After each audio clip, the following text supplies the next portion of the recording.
Open on a vanity tray that looks expensive, glass bottles catching light, gold caps, serif fonts that whisper Paris, Milan, heritage, French names you can barely pronounce but desperately want to own. Now zoom out. Behind the glass, lawsuits, ingredient scandals, consumer trust collapsing in real time, brands quietly reformulating their bestsellers while pretending nothing happened. Press releases that sound like apologies without ever saying sorry. These weren't just makeup brands. They were status foundations, identity armor. I know quality. I'm informed. I'm not like everyone else. And yet, in just a few years, some of the most recognizable complexion brands in the world went from prestige to precaution. From must-have to maybe not. Not because trends changed, not because TikTok got bored, but because the one thing luxury can't survive without, trust, cracked. Here's the mystery this video unpacks. How did brands built on clean, clinical, or heritage credibility fall faster than trend makeup? Why did their prestige become a liability instead of protection? And why are consumers walking away not with anger, but with quiet, permanent suspicion? Tonight, we're ranking 7 foundation brands you should avoid, not because they're ugly or outdated, but because their story no longer matches their substance, because the receipts don't back up the reputation. And then, at the end, we'll reveal 3 brands that quietly did the opposite. Fewer launches, fewer promises, more receipts. Brands that understood what luxury actually means now. Stay to the end. Because number 1 isn't the loudest scandal. It's the brand whose collapse says the most about modern luxury itself. Let's begin. Number 10. CoverGirl. The face of accessible glamour. CoverGirl once meant mass-market prestige, the drugstore counter you could feel good about, magazine covers, supermodel credibility, the brand that made you believe you could look expensive without spending like it. For decades, it delivered on that promise. Then came the clean repositioning. And when a mass brand pivots to safety as its primary selling point, something fundamental shifts. Because safety shouldn't need to be announced, it should be assumed. When it becomes your slogan, doubt becomes fatal. The ingredient controversies hit harder because CoverGirl had made purity part of its pitch. The talc allegations, the reformulation cycles, the quiet removals from shelves that were never quite explained. Heavy discounting became the norm, not the exception. Promo dependency replaced product loyalty. Buy one, get one deals on what was supposed to be premium drugstore. Consumer trust eroded, not because the product stopped working, but because the question, is this actually safe, became louder than the answer. The shift was psychological. From I'm smart for choosing mainstream quality to wait. Should I be worried about this? From confidence to calculation, from empowerment to precaution. Luxury fast food, glossy ads, celebrity endorsements, beautiful packaging, and underneath it all, ingredient anxiety that no marketing budget can erase. And if CoverGirl cracked under the weight of mass trust, the next brand cracked under something worse. Silence. Number 9. Almay, the sensitive skin authority. Almay was never exciting. It was never supposed to be. It was safe, boring, dependable. The brand dermatologist quietly recommended when patients needed something hypoallergenic. That was its entire identity. The anti-drama foundation. The market moved on, and Almay didn't move fast enough to prove relevance or superiority. While competitors raced to prove their clean credentials with certifications, transparency reports, and ingredient storytelling, Almay stayed quiet. Silence used to mean stability. Now it just means invisible. Shelf invisibility became terminal, shrinking consumer mind share. The kind of slow fade where a brand doesn't collapse. It just stops being remembered. No scandals, no dramatic fall, just obsolescence. Not betrayed, just forgotten. The brand you once trusted becoming the brand you don't even think about. The difference between losing faith and losing interest. And in luxury, being forgotten is worse than being controversial. The quiet luxury store no one remembers to visit. Still there. Still tasteful. Still technically good, but the cultural conversation moved 3 blocks over. But the next fall hurt more, because this brand invented clean credibility. #8 Bare Minerals. The original mineral makeup movement. Before clean beauty became an Instagram category, Bare Minerals was the revolution. The brand that said you could have coverage without compromise. Ethical before it was trendy. Science-backed before certifications mattered. It literally created the category it would later struggle to own. Clean became crowded. And when everyone claims mineral purity, the pioneer gets interrogated hardest. The allegations hit harder because the expectations were higher. Because Bare Minerals had positioned itself as the answer. So any question felt like betrayal. Class action headlines, reformulation whispers, ingredient sourcing debates, consumer watchdog reports that forced the brand into defensive mode. Loyalty drift became visible in comment sections. Longtime users asking questions the brand couldn't answer fast enough. Reddit threads dissecting ingredient lists. YouTubers doing comparison videos that Bare Minerals never responded to. The reformulations came. But they felt reactive, not proactive. Damage control, not leadership. The pioneer questioned by its own followers. The brand that taught you to read ingredient lists, now being held to the standard it created. The mentor becoming the cautionary tale. That's not just a market shift. That's an identity collapse. The organic brand caught checking labels at the grocery store. You wanted to believe they lived the values. But the performance anxiety is showing. And then there's what happens when scale meets scrutiny. Number 7. L'Oréal Paris drugstore science with Parisian polish. L'Oréal Paris was the mass brand that felt premium. The laboratory credibility. The European heritage. Because you're worth it. Wasn't just a tagline. It was permission to feel luxurious at Target. For years, it worked. Oversaturation met ingredient pressure.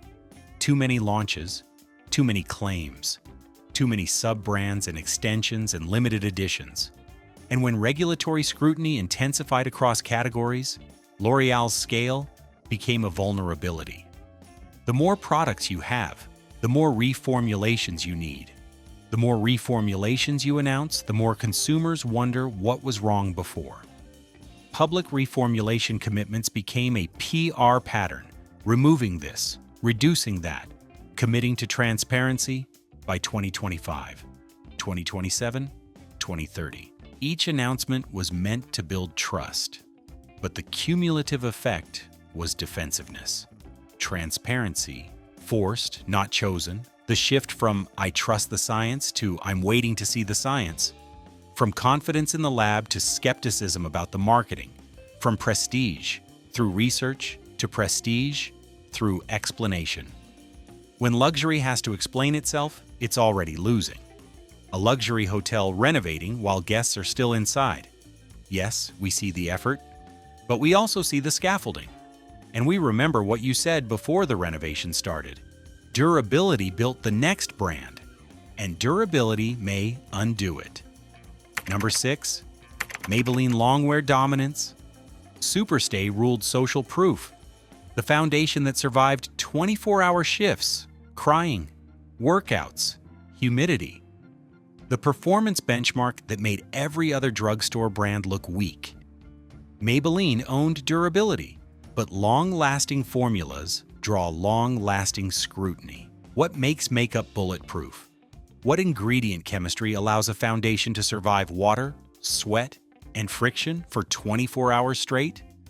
And what does that chemistry do to your skin? Over time, those questions used to be niche. Reddit deep dives and dermatologist blogs. Now they're mainstream. TikTok breakdowns, ingredient checking apps, consumer journalism that won't let go, consumer hesitation despite performance loyalty.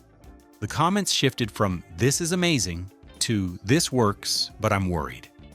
The internal conflict between results and risk, between loving what something does and fearing what it contains. Sales stayed steady, but sentiment fractured. It works, but at what cost? The crisis of efficacy. The bargain you're not sure you should have made. The product that delivers on its promise, but makes you question the promise itself. A marathon winner, under supplement rumors. The performance is undeniable, but the doubt taints the achievement. Stop. Because here's what connects every brand we've covered so far. The common thread isn't toxicity, it's misalignment. The faster brands promised purity, permanence, or perfection, the faster reality caught them. The gap between the story and the substance became the crisis. Luxury didn't collapse because people got cheap. It cracked because receipts replaced reputation. We're no longer in the era of trust the logo. We're in the era of show me the lab report. And the brands that built their empires on heritage, performance, or mass accessibility, they're learning that those foundations don't hold weight anymore. Information moves faster than image control now. If you're deep into this breakdown, hit like and subscribe, because the second half flips the entire narrative. We're about to show you what survival actually looks like. Let's continue. Number 5. Revlon Old School American Glamour. Revlon was the brand your grandmother trusted, your mother defended, and you inherited like a family heirloom. Red lipstick, bold color, unapologetic femininity rooted in mid-century confidence. It was legacy. It was continuity. It was proof that some things don't need to change. But legacy formulas don't age well under modern expectations. The talc concerns reshaped the entire complexion category. What was once a standard ingredient became a liability. What was once classic formulation became outdated chemistry. And Revlon, built on heritage, suddenly had to answer for its past. Bankruptcy filings exposed operational fragility, reformulation costs, regulatory pressure, declining shelf space, the financial spiral that happens when trust erodes and innovation lags. The brand that symbolized American beauty stability became a case study in what happens when you can't pivot fast enough. Nostalgia versus safety anxiety. The emotional tug-of-war between "this is what my mother wore and this is what the report flagged." Between loyalty to legacy and fear of risk. That tension doesn't resolve. It just fractures the consumer base. A vintage coat that no longer fits the weather. Beautiful. Well-made. Historically significant, but not built for the climate. We're in now, and when luxury stumbles, it stumbles louder. #4. Chanel Quiet Luxury Embodied. Chanel didn't need to explain itself. The interlocking C's were the explanation. The black compact was the credential. The price point was the barrier that made ownership feel like arrival. This was prestige as architecture, taste as inheritance. Even rumors hit harder at the top. When you charge $70 for a foundation, there is zero tolerance for doubt. Not proof, just doubt.